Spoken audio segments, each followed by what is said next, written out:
1988નો એ વર્ષ હતું, 15મી ઓગસ્ટનો દિવસ હતો જ્યારે પોપટ સોરઠિયા ધારાસભ્ય હતા તત્કાલીન, તેમની હત્યા કરી નાખવામાં આવી હતી પોઈન્ટ બ્લેન્ક રેન્જથી। અનિરુદ્ધસિંહ જાડેજા દોષિત સાબિત થયા હતા, આજીવન કેદની સજા ફટકારવામાં આવી હતી, પરંતુ ત્યારબાદ તેમને સજા મુક્તિ અપાય તેઓ ત્યારબાદ ફરાર થઈ ગયા અને આખરે આજે તેમને સરેન્ડર કરવાનો આદેશ આપવામાં આવ્યો હતો અને તેમણે સરેન્ડર કર્યું છે। ગઈકાલે સુપ્રીમ કોર્ટે 7 દિવસનો સરેન્ડર પર સ્ટે આપ્યો હતો, એ સ્ટે પરત લઈ લેતા આજે અનિરુદ્ધસિંહ જાડેજાએ સરેન્ડર કરવું પડ્યું છે। વધુ વિગત સાથે સંવાદદાતા નિલેશ પટેલ જોડાઈ ગયા છે। દિવ્યેશ જોશી આપણી સાથે જોડાઈ ગયા છે। દિવ્યેશ, આ આખી ઘટના સૌ કોઈની નજર એના પર હતી। એક તરફ આ કેસ છે પોપટ સોરઠિયાનો કેસ, બીજી બાજુ અમિત ખૂંટ આપઘાત કેસ હતો અને એ મુદ્દામાં પણ તેઓ ફરાર હતા, એ કેસમાં પણ તેઓ ફરાર હતા અને આજે આખરે સરેન્ડર કરવું પડ્યું છે। શું વધુ વિગત?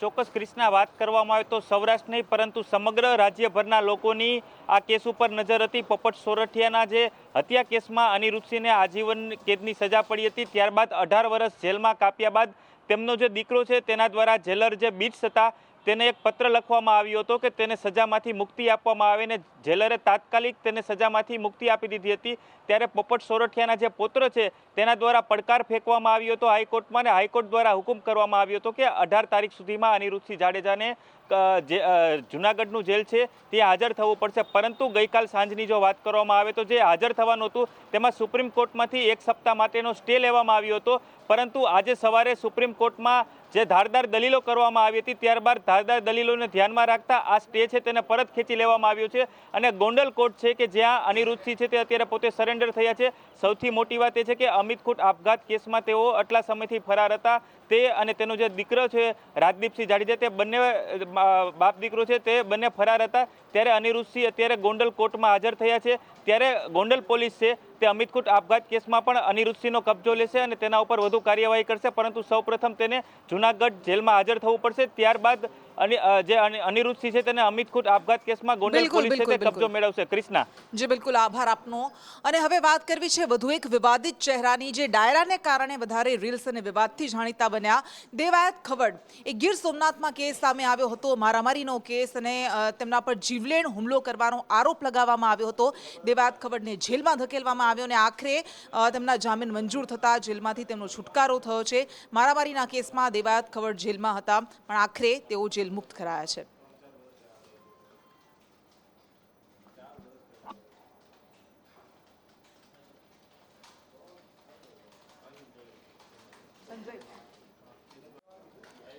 અને ચોમાસું વિદાય લેવાને આરે છે, પરંતુ જતા જતા પણ સુરતને ઘમરોળી રહ્યું છે। સતત ત્રીજા દિવસે આજે સુરતમાં વરસાદ વરસ્યો હતો અને લિંબાયતમાં તો 4.5 ઇંચ વરસાદ ખાબક્યો, જેના કારણે અનેક સોસાયટીમાં પાણી ફરી વળ્યા હતા। ઘૂંટણસમા પાણી, ક્યાંક લોકોના 2 વ્હીલર અડધા પાણીમાં ડૂબી જાય એવી હાલત થઈ અને સુરતવાસીઓને ખૂબ જ હાલાકીનો સામનો કરવો પડ્યો। અલગ અલગ દ્રશ્યો મેં આપને બતાવી રહ્યા છે। કેટલાક ઘરોમાં પાણી ફરી વળતા ઘરવખરી પાણીમાં પલળી ગઈ હતી, તો લિંબાયત વિસ્તાર એ પાણી થઈ ગયો છે। ઓમનગરમાં પણ સોસાયટી પાણીમાં ગરકાવ થઈ ગઈ, તરફ રસ્તાઓ પાણીમાં ગરકાવ થઈ જતા લોકોને મુશ્કેલીનો સામનો કરવો પડ્યો હતો। આમ સુરતમાં જતા જતા પણ મેઘો જમાવટ કરી રહ્યો છે। સુરત શહેરમાં ધોધમાર વરસાદ વરસ્યો છે અને ઠેર ઠેર પાણી ભરાઈ ગયા છે। ત્યારે સુરતના સહારા દરવાજા ગન્નારું છે તે પાણીમાં ગરકાવ થઈ ગયું છે। વાહનોની જે કતાર લાગી ગઈ છે અને વાહનોના પૈડા છે તે થંભી ગયા છે। ટ્રાફિક જામની પણ સમસ્યા સર્જાઈ છે। સુરતના વરાછા ગન્નારું હોય, લિંબાયત ગન્નારું હોય કે પછી સહારા દરવાજા ગન્નારું, તમામ ગન્નારાની અંદર પાણી ભરાઈ ગયું છે અને વાહન ચાલકો છે તે અત્યારે થંભી જવા પર મજબૂર બન્યા છે। ટ્રાફિક જામની પણ સમસ્યા છે, બહુ સમસ્યા થઈ ગઈ પૂછો માં। यहाँ तो કેટલી ગાડીઓને તો છોકરા લોકો ધક્કો મારી મારીને બહાર કાઢ્યા છે। ગાડી બગડી ગઈ છે, બગડી હું બહુ બગડી છે, છોકરા લોકો બહાર કાઢ્યા છે પકડી। हम तो मार्केट वाले हैं, मार्केट जाने आने में तकलीफ हो रही है बहुत, और ये काफी समय से चल रहा है, लेकिन गुजरात सरकार इस पर कोई ध्यान नहीं दे रही। यहाँ पे ठीक है, पूरी रोड पे खड्डे पड़े हुए, यहाँ तक नहीं कि बड़े बड़े हाईवे छोटे गाँवों में देखो, कहीं भी देखो, गुजरात सरकार का कहीं ध्यान नहीं पहुंच रहा है अभी तक। और इसके लिए काफी बार गुजरात सरकार को लेटर भी लिखा गया है, लेकिन आज तक गुजरात सरकार कोई ध्यान नहीं दिया। તમામ ગન્નારાની અંદર પાણી ભરાઈ ગયા છે। સાથે જ ઓમનગર અને સહારા દરવાજા વિસ્તારમાં પાણીની સમસ્યા, ભરાવાની સમસ્યા છે તે યથાવત છે। લોકોના ઘરોમાં પણ પાણી ઘૂસી ગયા છે। કેમેરા પર્સન અજીત પટેલ સાથે મનીષ પરમાર, સંદેશ ન્યૂઝ, સુરત। સુરતની ઓમનગર સોસાયટીમાં પણ પાણી ફરી વળ્યા રહીશોને ખૂબ જ મુશ્કેલીનો સામનો કરવો પડી રહ્યો છે. તેઓ કહી રહ્યા છે કે ફરિયાદ કરીને રજૂઆતો કરીને થાક્યા, પરંતુ કોઈ ધ્યાન આપતું નથી અને દર ચોમાસામાં અમારે આ સ્થિતિમાંથી પસાર થવા માટે મજબૂર બનવું પડે છે. સુરતમાં થોડા જ વરસાદમાં પાણી ભરાવાની સમસ્યા સર્જાઈ છે. શહેરના લિંબાયત વિસ્તારમાં જે ઓમનગર છે ત્યાં પાણી ભરાઈ ગયા છે અને આખું ને આખું જે પાણી છે તે લોકોના ઘરોમાં ઘૂસી ગયા છે. આ સાહેબ હું અહીંયા 40 વર્ષથી રહું છું. છેલ્લા 6 વર્ષથી એવી સમસ્યા પેદા થઈ છે સાહેબ કે 10 મિનિટના વરસાદના અંદર 200 થી 250 ઘરમાં પાણી ભરાઈ જાય છે અને આની જાણકારી અમે કમિશનરશ્રીને આપી છે, કલેક્ટરશ્રીને આપી છે, પોલીસ કમિશનરશ્રીને આપી છે, અહીંયાના અમારા સંસદશ્રીને આપી છે, ધારાસભ્યોશ્રીને આપી છે, લિખિતમાં અમે ફરિયાદ આપી છે. અમારે ખાડીની સમસ્યા નથી, અમને ખાલી આ 10 મિનિટના વરસાદના અંદર અમારા 150 થી 200 ઘરોમાં સાહેબ પાણી ભરાઈ જાય છે ને અમે આ પાણીથી સાહેબ એટલા હેરાન છે સાહેબ કે આખું અમારું પરિવાર હેરાન છે સાહેબ. ને અમને આશા છે કે હવે અધિકારીના આપના માધ્યમથી આનું કોઈ નિરાકરણ આવે. મારા ઘરમાં પણ પાણી છે, આટલા પાણી છે, કમર એટલા પાણી છે, બરાબર બધું નુકસાન છે અમારા સામાનના પર. જોઈ લો ને તમે આવીને. બિલકુલ જે પ્રકારે સ્થાનિક છે તેઓ સ્થાનિક કહી રહ્યા છે કે અહીં છેલ્લા 6 વર્ષથી સમસ્યા છે.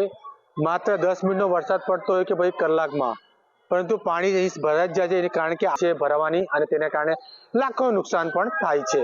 કેમેરામેન ભૂષણ ચૌધરી સાથે જયેન્દ્ર પાંડે, સંદેશ ન્યૂઝ, સુરત. સુરતમાં થોડા જ વરસાદમાં પાણી ભરાવાની સમસ્યા સર્જાઈ છે. સુરતના લિંબાયત વિસ્તારમાં આવેલ ઓમનગર આખું ને આખું જે છે વરસાદી પાણીમાં ગરકાવ થયેલો જોવાઈ રહ્યો છે. જોઈ શકાય છે કે અડધીથી અડધી ગાડી જે છે આ જે છે વરસાદી પાણીમાં ગરકાવ થતી જોવાઈ રહી છે. કહી શકાય છે કે જે રીતે ધોધમાર વરસાદ વરસ્યો હતો કલાક પહેલા, તે વરસાદમાં જ આખું ને આખું ઓમનગર છે તે પાણીમાં ગરકાવ થઈ ચૂક્યું છે. લોકોના ઘરોમાં પાણી ઘૂસી ગયા છે, ગાડીઓ અડધી ડૂબી ગયેલી જોવાઈ રહી છે. ત્યારે જોઈ શકાય છે કે અહીંના સ્થાનિક જે છે તે કમર સુધીના પાણીમાંથી અહીંથી પસાર થઈ રહ્યા છે અને કહી શકાય છે કે અહીં વારંવાર પાણી ભરાવાની સમસ્યા સર્જાતી હોય છે. ત્યારે એસએમસી દ્વારા કોઈ પણ પ્રકારની નક્કર કાર્યવાહી કામ નથી કરવામાં આવતી, કારણ કે જ્યારે કાયમની સમસ્યા હોય છે તે કાયમની સમસ્યા માટે કાયમી નિરાકરણ પણ કરવાનું હોય છે, પરંતુ એસએમસી દ્વારા કોઈ પણ નક્કર કાર્યવાહી કરવામાં આવતી નથી. તેના કારણે જ્યારે ધોધમાર વરસાદ પડતો હોય છે ત્યારે અહીં આખું ને આખું ઓમનગર છે તે પાણીમાં ગરકાવ થઈ જતા હોય છે. જે નીચેનો ગ્રાઉન્ડ ફ્લોરના જે ઘરો હોય છે, દુકાનો હોય છે,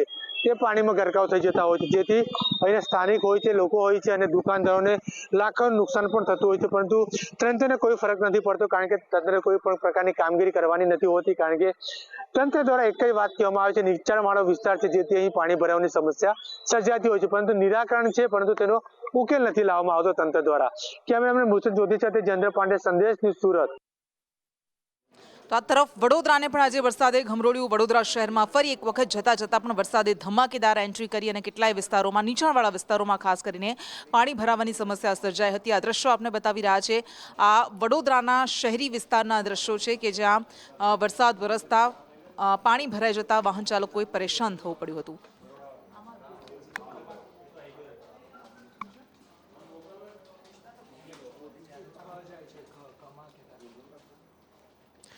તો થરાદમાં 12 દિવસ વીત્યા, પરંતુ તેમ છતાં પણ હજુ વરસાદી પાણી ઓસરવાનું નામ નથી લેતા. પાણીનો નિકાલ નથી થતો અને પરિણામે ખેડૂતોને પડતા પર પાટું પડે તેવી સ્થિતિનું નિર્માણ થયું છે. આ દ્રશ્યો આપને બતાવી રહ્યા છે. ખેડૂતો કહી રહ્યા છે કે ચોમાસું પાક તો અમારો બરબાદ થઈ જ ગયો છે, પણ જો આમને આમ પાણી ભરાયેલા રહેશે તો શિયાળુ પાક પણ અમે નહીં લઈ શકીએ.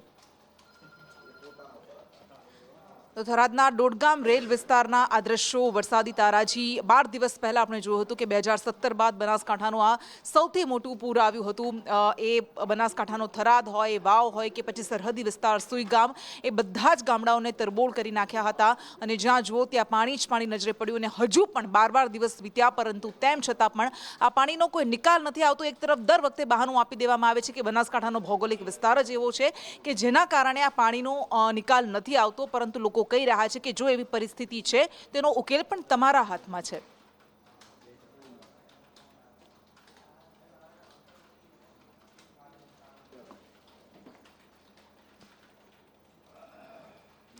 અને હવે વાત કરવી છે નવરાત્રિના તહેવારને. હવે માત્ર ગણતરીના દિવસો બાકી રહ્યા છે, પરંતુ આ વખતે નવરાત્રિના રંગમાં વરસાદ વિલન બની શકે છે, ભંગ પાડી શકે છે એવી આગાહી કરવામાં આવી છે.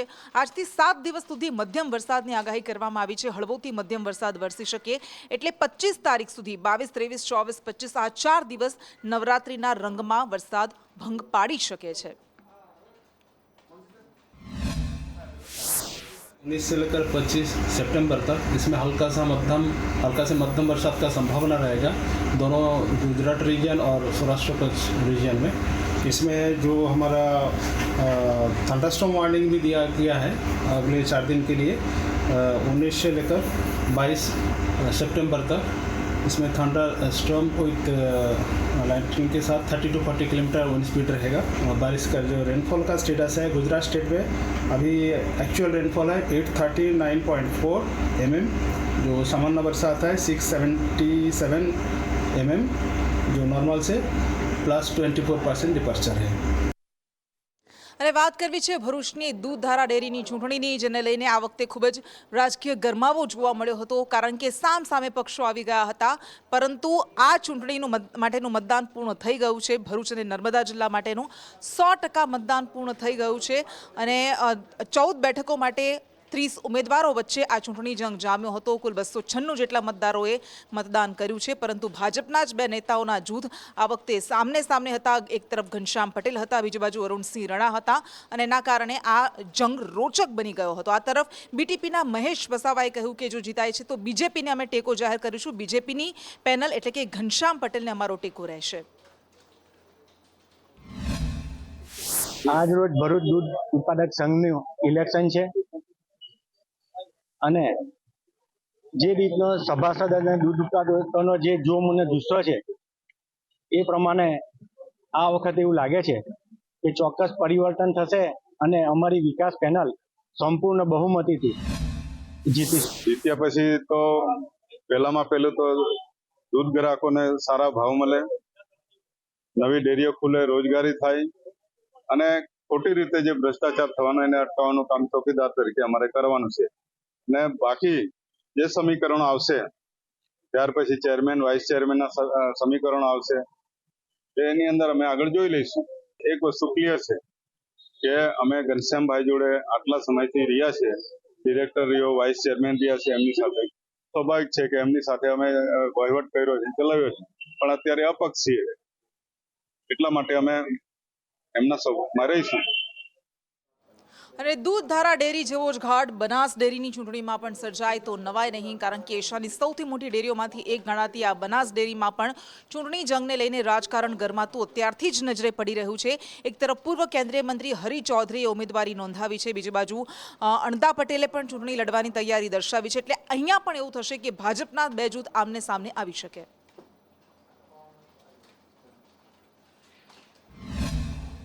સૌથી મોટી અને બનાસકાંઠા જિલ્લાની સૌથી મોટી સહકારી માળખું એટલે બનાસ ડેરીની ચૂંટણી છે તે જાહેર થતાં જ જિલ્લામાં ક્યાંક ને ક્યાંક રાજકીય ગરમાવો છે તે જોવા મળી રહ્યો છે. મહત્વની વાત છે કે જે પ્રકારે બનાસ ડેરીની ચૂંટણી જાહેર થઈ છે તે વચ્ચે અનેક પૂર્વ MLA, પૂર્વ MPઓ છે તે પણ બનાસ ડેરીના ડિરેક્ટર માટે અત્યારે ફોર્મ ભરવા જોવા મળી રહ્યા છે. આ ચૂંટણી લડું છું. મને વિશ્વાસ છે પ્રદેશ ભાજપ પણ મારા ઉપર આશીર્વાદ રાખશે અને પાર્ટી જે નિર્ણય કરશે મારા માટે શિરોમણી છે. પણ મને વિશ્વાસ છે કે પાલનપુર તાલુકા જિલ્લાના પશુપાલકો સભાસદો મારા ઉપર આશીર્વાદ રાખશે અને હું પાલનપુર વિભાગથી ચોક્કસ વિજયી થઈશ. અને મારા ફાધર પણ જગાણા ડેરીના ચેરમેન હતા, આજે પણ હું જગાણા ડેરી પણ ચેરમેન છું અને સહકાર સંગઠન અને સત્તા ત્રણમાં પણ મારું સર્વિસ યોગદાન છે. આ જિલ્લામાં બધા જ મતદારોએ મને લોકસભાથી મળીને દરેક જગ્યાએ મને ખૂબ પ્રેમ આપ્યો છે. દરેક માણસનો અધિકાર છે ફોર્મ ભરવાનો. દરેક ભાજપના કાર્યકર્તાને બનાસ ડેરી હોય કે લોકસભા હોય કે વિધાનસભા હોય કે જિલ્લા પંચાયત દરેકને પોતાનો ફોર્મ ભરવાનો અધિકાર છે. પછી પાર્ટી જે નિર્ણય કરે એ ભારતીય જનતા પાર્ટીનો કાર્યકર્તા પાલન કરે છે. હું પણ એક પાર્ટીનો કાર્યકર્તા છું. ધવલ જોશી, સંદેશ ન્યૂઝ, બનાસકાંઠા. અને હવે વાત કરવી છે સૌરાષ્ટ્રના ખેડૂતોની. પહેલા રજીસ્ટ્રેશન માટે ધાંધ્યા હતા, હવે સર્વેમાં ધાંધ્યા જોવા મળી રહ્યા છે. આ સૌરાષ્ટ્રના અલગ અલગ જિલ્લાના ખેડૂતો અત્યારે હેરાન પરેશાન થઈ ગયા છે, કારણ કે રજીસ્ટ્રેશન માંડ કરાવ્યું તો હવે તેમને મેસેજ મળવાના શરૂ થઈ ગયા કે તેમનું રજીસ્ટ્રેશન રદ કરાયું છે. અને એની પાછળનું કારણ છે કે સેટેલાઇટ સર્વેમાં તેમની મગફળી દેખાતી જ નથી. તેઓ કહી રહ્યા છે કે અધિકારીઓને એવી શંકા હોય તો અમારા ખેતરમાં આવે, અહીંયા મગફળી છે, પણ તેમ છતાં પણ એ ગીર સોમનાથ હોય, એ રાજકોટ હોય, એ અમરેલી હોય કે પછી રાજકોટનું જસદણ કે ઉના, આ બધી જ જગ્યાએથી આવી ફરિયાદો ખેડૂતોની મળી રહી છે. સરકાર દ્વારા ખેડૂતોની જે ઉપજ છે તે ટેકાના ભાવે ખરીદી કરવા માટે તાજેતરમાં રજીસ્ટ્રેશન કરવામાં આવ્યું હતું, પરંતુ આ જે આખી પ્રક્રિયા છે તેમાં એક નવી સમસ્યાનો ખેડૂતોને સામનો કરવાની ફરજ પડી રહી છે.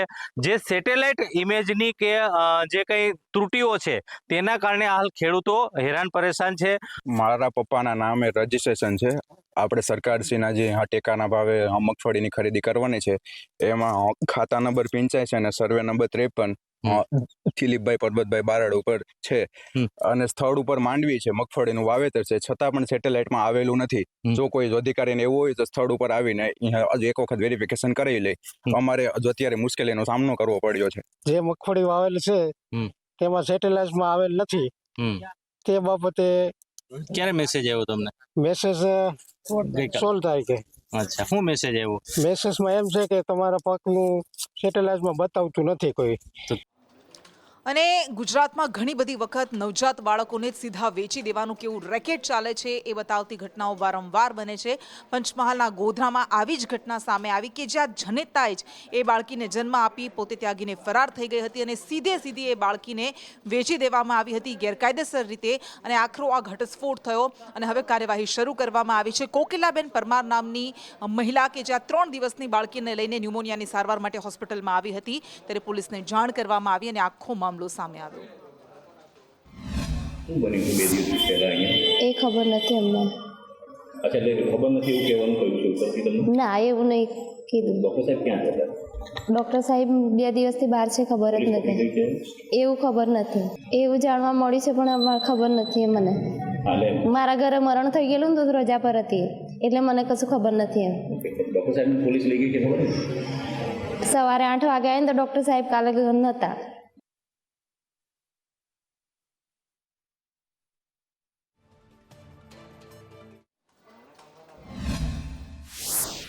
सितंबर को सुबह 5 बजे करीब कोकिलाबेन राजेश भाई परमार एक बच्ची को लेके आए थी, जिसकी 2-3 दिन पहले डिलीवरी प्राइवेट हॉस्पिटल में गोधरा में हुआ था. उसको यहाँ ट्रीटमेंट के लिए लेके आए थे क्योंकि प्राइवेट हॉस्पिटल से उसको यहाँ हमारे हॉस्पिटल में रिफ़र किया गया था. और हमें शंका जाते हुए उससे डॉक्यूमेंट मांगते हुए ऐसा लगा कि ये बच्ची किसी और की हो सकती है, तो हमने पुलिस को इन्फॉर्म किया. પાણીપુરીનો ચટાકો માણસ પાસે શું કરાવી શકે? વડોદરાથી એક અજીબો ગરીબ કિસ્સો સામે આવ્યો છે કે જેમાં એક મહિલા જે 2 દિવસથી પાણીપુરી ખાવા માટે જતી હતી, પરંતુ એક દિવસ તેને 2 પૂરી ઓછી આપવામાં આવી અને આ મહિલા રસ્તા પર ધરણા પર બેસી ગઈ. વધુ વિગત આપશે કૃણાલ શર્મા. કૃણાલ,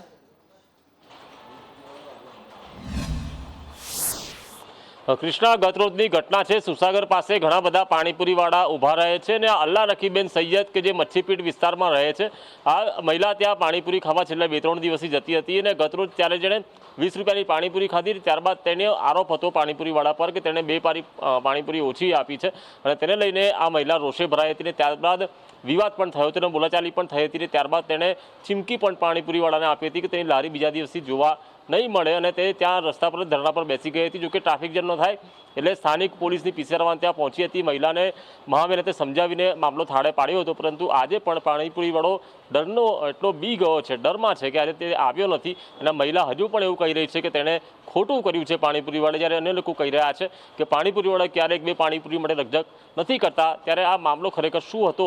કારણ કે અચાનક જ મહિલા રોડ ઉપર બેસી ગઈને આ તમાશો થયો હતો અને તમાશાને તેડું ન હોય તેમ લોકટોળા પણ ભેગા થયા હતા.